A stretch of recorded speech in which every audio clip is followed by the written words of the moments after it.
Continuing now on America Talks Hour 2, and we want to hear from you at 1-877-NEWSMAX. That's 1-877-639-7629. Let's continue our conversation now. Again at the anchor desk, Newsmax insider and political commentator Clarence McKee, and retired Florida police detective Tom Whatley, and via Skype, noted international journalist Maggie Howell. Maggie, since you're not here at the desk, and plus since there may be a gender difference here and a generational difference, you talked about the cultural narrative. You chronicled earlier how rappers were going to social media. Indeed, Governor Pat McCreary last night, as he was declaring a state of emergency in North Carolina, talked about social media adding to the problems last night. Do we have to rethink hyper communication in these kinds of confrontations?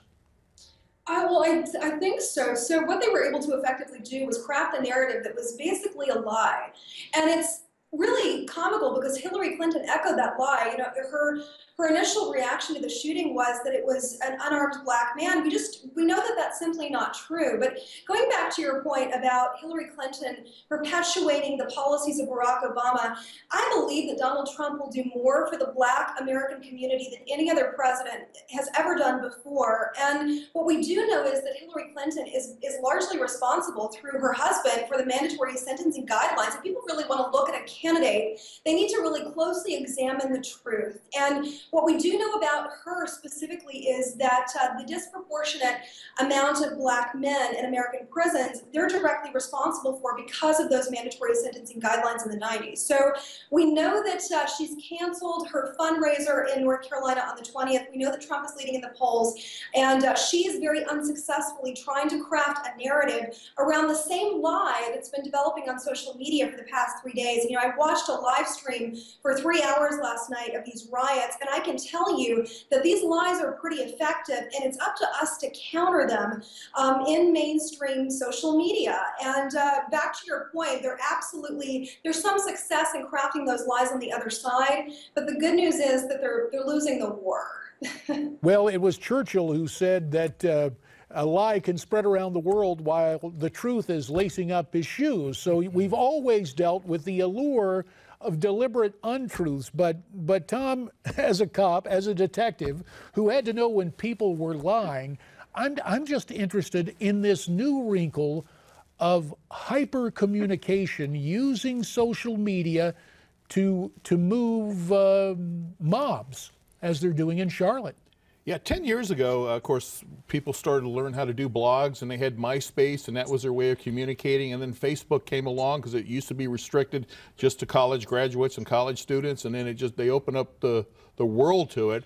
And what happened is everybody became a Facebook lawyer, everybody became a Facebook police officer. They now know police tactics, and when they see something on face value, they don't look at the full investigative part of it, and boom, they have made a determination that there is guilt or innocence right away. So social media has really, I think, caused more division in this country than it has put us together, and that's what it was intended to do, was bring us together. Clarence McKee, taking the comments of Maggie and Tom here, and taking a look just at where we are. You know, I look at this night 2, Charlotte being a major air hub, knowing what we know about Ferguson and the Soros money, knowing what we know about this White House and community organizing. Is night 3 going to be worse, or will the National Guard, Governor McCreary doing what he's doing, will that help calm the situation? It's hard to say, but I would think if the National Guard comes in there strong, you have the state police, and they don't tolerate being spit upon, hit and beaten. You didn't see many billy clubs going after anyone last night, which with what they were facing, it seems that you would have had more of that. The problem is, in terms of social media, cities and police departments have to really know how to use it and beef up their processes. For example, texting, you can get text alerts from different companies and businesses. I would think that police departments and mayor's offices should be able to send out texts, as the school systems do. Kids stay home, etc. But then use these cameras to find out who's breaking the law and arrest them and show that they're being arrested.